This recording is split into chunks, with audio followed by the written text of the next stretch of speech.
5 British families are bringing a landmark legal case against TikTok in the United States over the deaths of their children. The lawsuit alleges that the company's algorithms promoted dangerous prank and challenge content to young users. Our correspondent Ashna Horinag has travelled to Delaware, where the court case will be heard. Just to explain the background to why these families have taken such a big action together.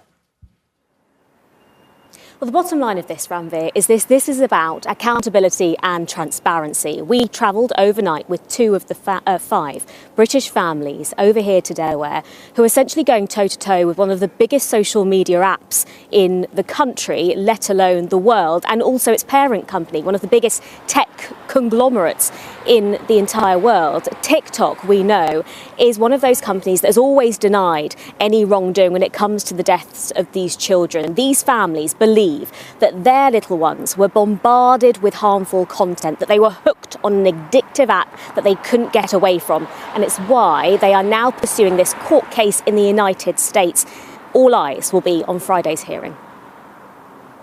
Room and Liam Walsh are proof that a parent's grief for their child knows no bounds and defies international borders. They're heading to a US court to sue one of the biggest social media platforms in the world. If we can make a difference to one family, then it's worth doing it. But ultimately, I have no children to save. I don't have any other children. And this is about holding social media companies accountable and making a difference to the children that we can save. Ellen's son Jules was 14 when he accidentally took his own life in 2022.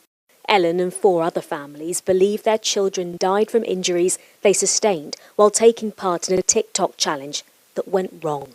They are now the first British families to pursue legal action against the company in a US court over the deaths of their children. They allege that the platform not only allowed harmful content to be posted, but also actively promoted it to vulnerable users, including children.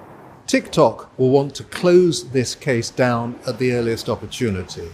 They will obviously say that they have dealt with the problem identified in these tragic cases and taken steps to ensure this sort of thing can't happen again. The company have so far refuted all the claims.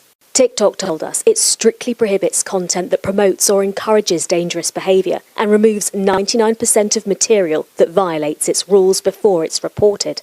It is these families, though, they'll be wanting to convince, parents on a mission to prove that it was an algorithm that caused their agony. Ashna Horinag, Good Morning Britain. I remember being chastised in a 5 British